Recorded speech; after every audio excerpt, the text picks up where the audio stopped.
Go. All right, it's the Hit the Pick show. I am loud in more ways than one, coming to you from the Holiday Inn Express in Simi Valley, California.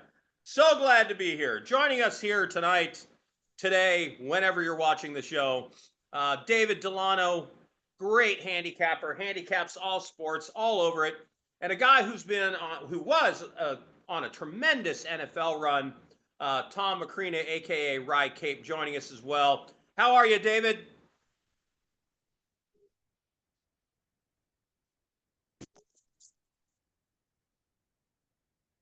Well, I'm good. Well, I'm not hearing Dave. I don't even see him. Can't see him, can't hear him. All right, Tom, how are you, sir? I'm doing well. Yeah, I NFL streak died, but we'll get back on another one real quick. What did you get up to before you fell off? NFL, I think I had 11 in a row. Nice. A nice little winning streak. Gotta like that. Let's get right into the NFL. The first game this week is, of course, Thursday night football. You've got the Raiders taking on the Denver Broncos. The Raiders let go of Jacoby Myers, who led the team in catches with 29. Trey Tucker has slightly more yards, and Jacoby Myers was also was a top pass catcher in the previous season with a career high 1,027 yards. Myers, of course, was tied with the team lead, the all-world tight end with 29 catches as well, but doesn't stretch the field like Jacoby Myers does. The Raiders terrible, Tom. I mean, they're just awful.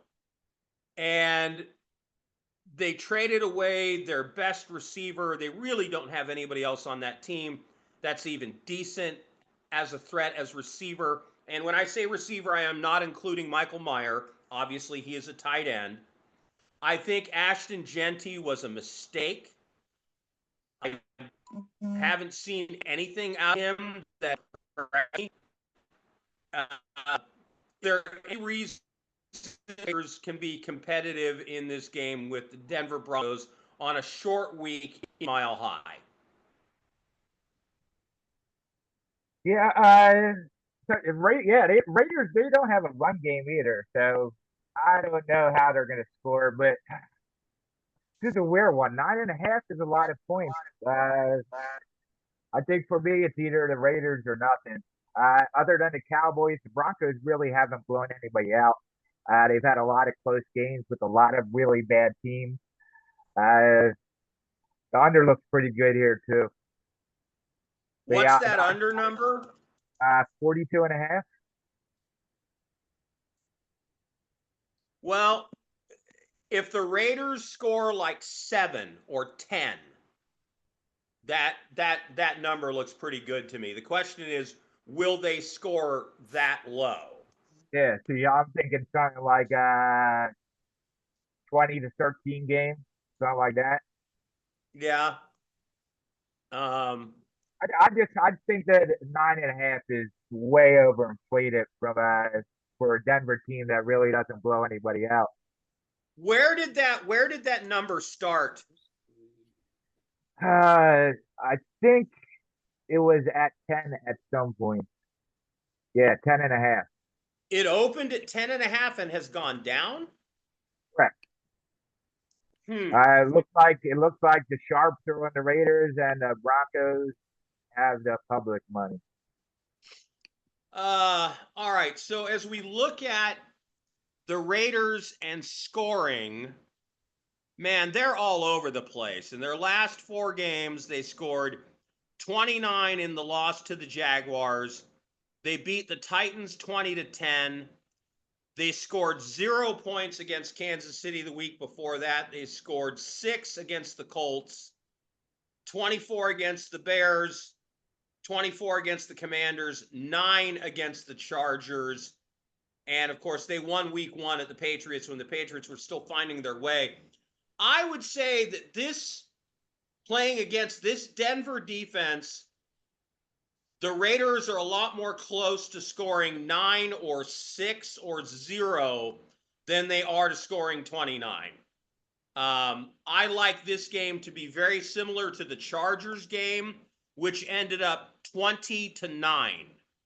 So you would have won both the if you took the Raiders, I mean, if you took the Chargers minus 9.5 and you took the under 43, you would have won both sides of that bet. And that's where I see this game.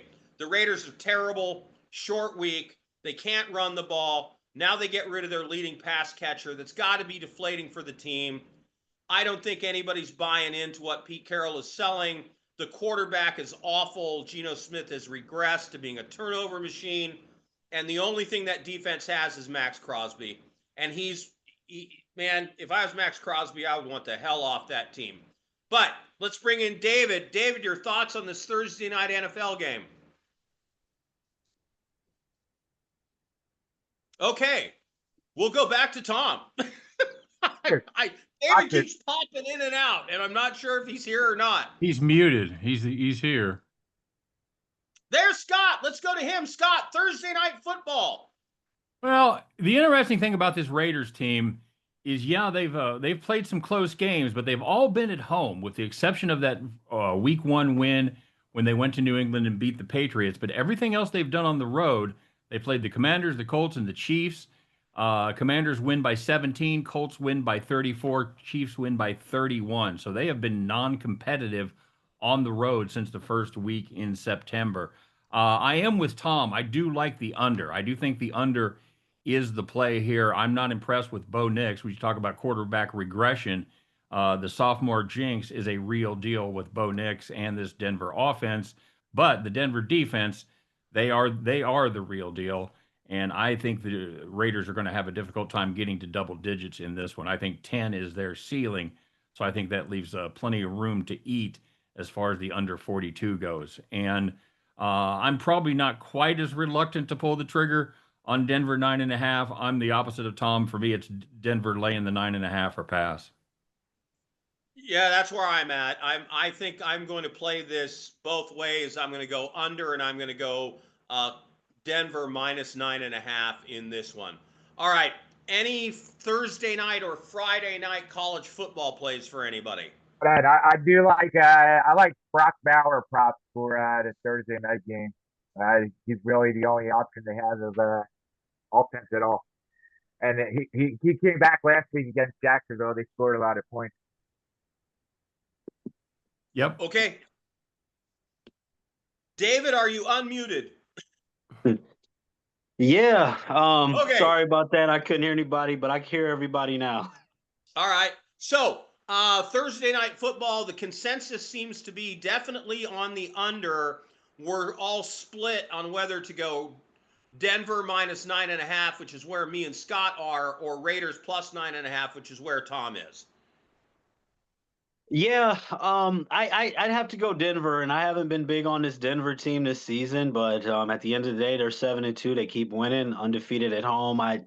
It's one of those spots where, it's the standalone game, so sometimes you want to go contrarian because it looks too easy. You don't really want to take the favorite, but man, just looking at these games and from what I'm seeing, I can't back the Raiders in this one. I think that still being on the right side of the 10. I think that Denver's the play. I don't know if Tom kind of explained it, started a little late, as far as liking the Raiders. Is there something you see in the Raiders that you like, or are you just kind of going against the grain? Yeah, I'm just going with the numbers, how the market's moving and whatnot. I have no faith in the Raiders. I just think it's a big number. Okay. All right. So that's where we are on the Thursday night NFL game. Does anybody have a Thursday or Friday college football play they like? It's a very, very, very high total, but I mean, South Florida, one of the fastest, paced playing teams in the country. I mean, you look through. I mean, they're coming off of a 34-31 loss to Memphis, but they've had some time to think about that, as that was about a week and a half ago. You look at the games before that. I mean, 63, 54, 63, and 48 points, and they're going up against a UTSA team who has also been giving up quite a bit of points. So I actually like South Florida in this game. I'm leaning on the over too. It is such a high number, but I think that coming off of that loss, I think that South Florida is going to cover this 13 and a half points at home against a UTSA team who did lose earlier just a few weeks ago to North Texas 55-17. So leaning on that over 67 and a half is a high number, but South Florida is going to do a lot of heavy lifting, so I like South Florida Bulls to cover that 13 and a half.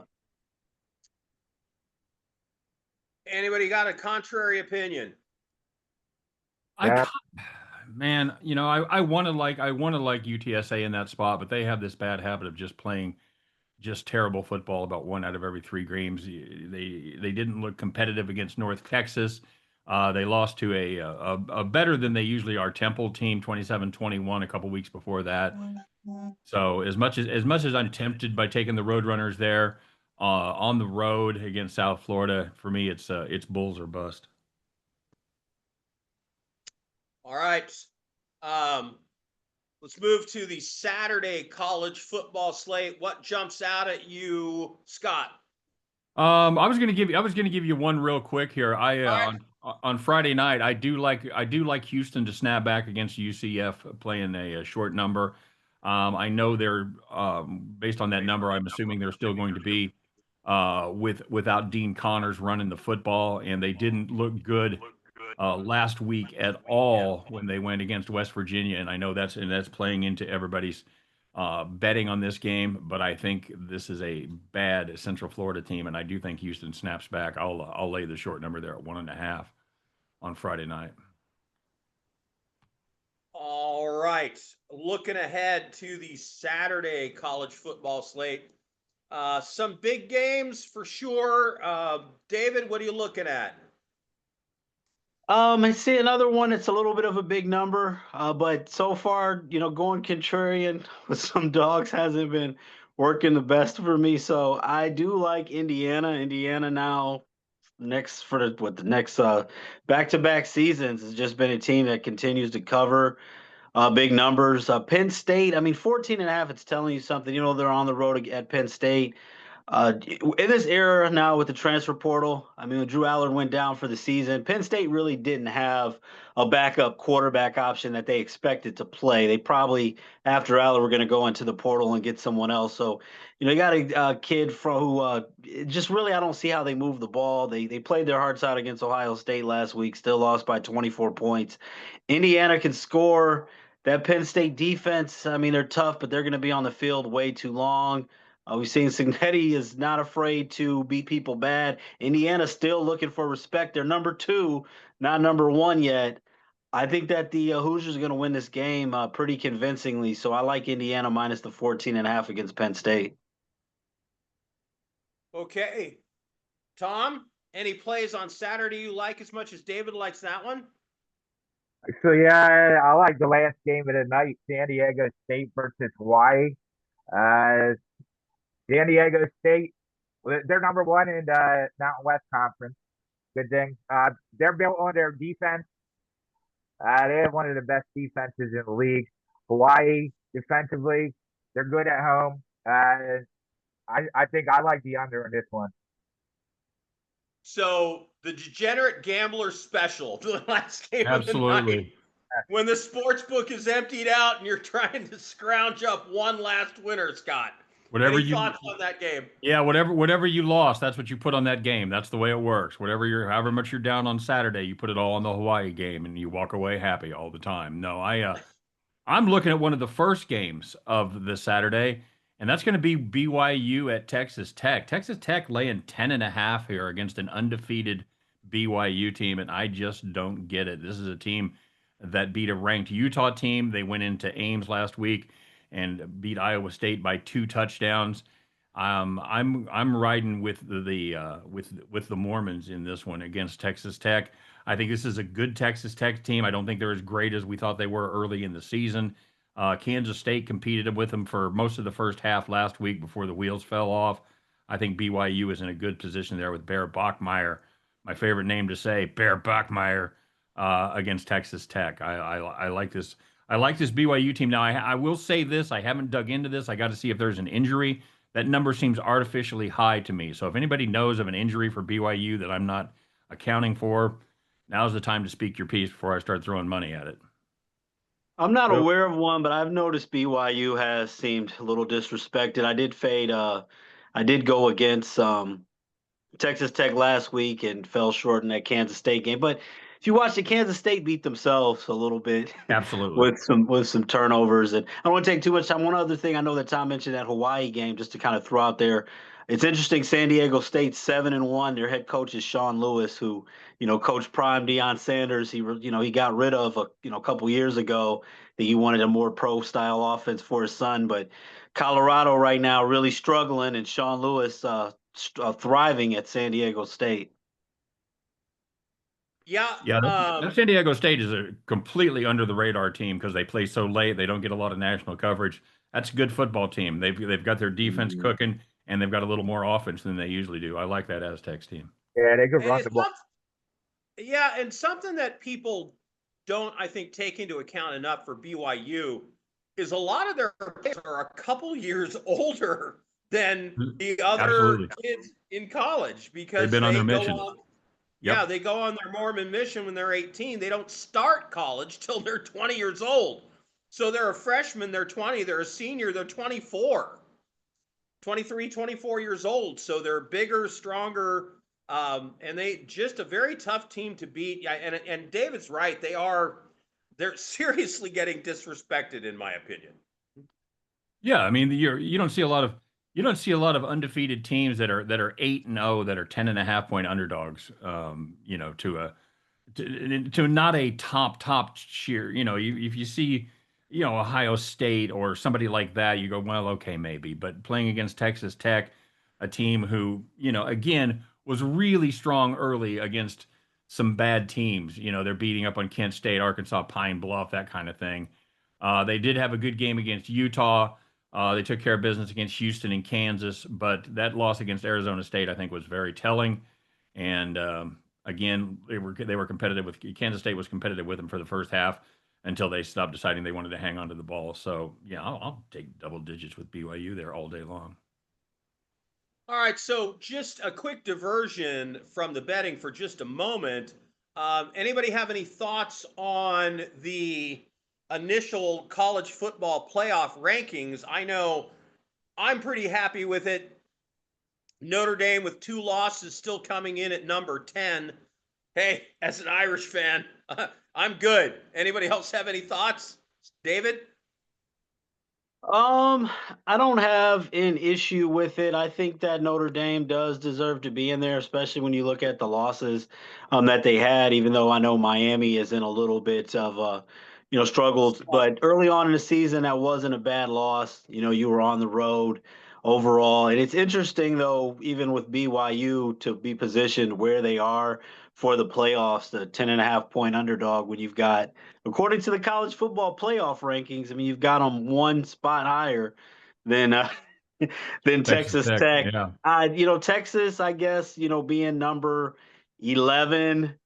I guess they only have 2 losses. For some reason, it feels like they have more than that. And I know Georgia Tech hasn't had the biggest strength of schedule, but I think that with that Texas, that Virginia, I don't think a lot of people really believe in them yet. But yeah, Texas, I guess, is one that I wonder if they're gonna stay up in there. Well, we got to remember with both Notre Dame and Texas, they started very inexperienced quarterbacks. So they've got a number of games under their belt now, and they're playing better. The Notre Dame QB is playing better now than he was at the beginning of the season. They're opening up the offense a little bit more. The defense has gotten their legs underneath them. They're playing a lot better. And the same is true for Arch Manning in Texas. Tom, you still thinking Arch Manning is a bust? I never really thought he was bust. I figured he would. I I don't know. I certainly expected him to be better than he has been, but it seems like he's starting to figure it out. Okay. All right. Anybody else got anything more college football, or can we go to the NFL? Yeah, real quick, UConn. Duke's playing at UConn.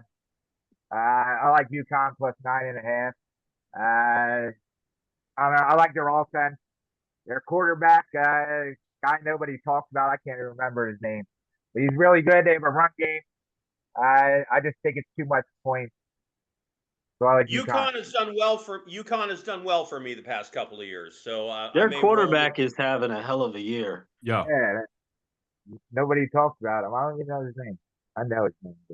Because he I plays. think he's got like 20 touchdowns and no interceptions, or unless he threw one last week. He's got some crazy numbers. In his last 2 years, he has 40 touchdowns with only 4 interceptions. Yeah. Well, the problem is he plays for a women's basketball school college. A men's basketball team is not too bad on occasion either. Yeah, that's true. All right. Let's switch gears to the NFL here.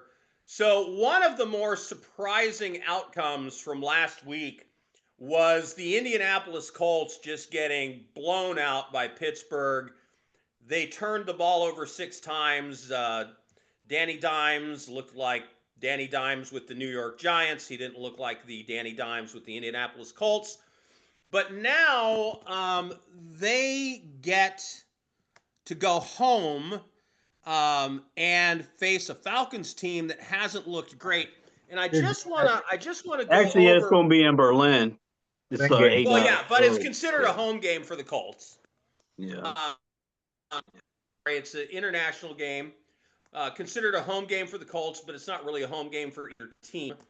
I just want to point out in their wins, 41-20, 40-6. They only beat the Cardinals by 4, 31-27, 38-24 over the Chargers, 38-14 over the Colts. When they win huge. And I know we're supposed to think this Falcons team is going to figure it out, but the Falcons depend on running the ball. Bijan Robinson is their weapon. Kyle Pitts at tight end has never really turned it on. And Colts are a top 10 running defense team. They're really good on defense and are especially strong against the run. I know it's an international game, but I love the Colts minus less than a touchdown here at 6.5. Scott? Well, the nice thing about this game is you won't be able to say that's the ugliest thing that's ever happened in Berlin. Right. But I'm with you. Anytime you can get the Colts laying less than a touchdown against an inferior opponent, I'm pretty much with you. Last week notwithstanding, yes, they did burn me last week. I was all over them, and they didn't take care of business. But I think that's more of an anomaly, especially with Jonathan Taylor. Are we going to see some regression from Daniel Jones? Absolutely. He's not a top 5 quarterback the way he's been playing this season. I don't believe that is the case. But Jonathan Taylor is a top 5 running back, and I expect him to get back on track. They were able to take care of business against him last week, and I know that because I have him on my fantasy team, and he did me absolutely no good at all. Mahomes and Jonathan Taylor didn't have their best weeks, so I'm with you, Loud. I do like Indianapolis laying less than a touchdown there. Anytime you can get that under 7, you've got to give them serious consideration, and I'll take the Colts there in Berlin.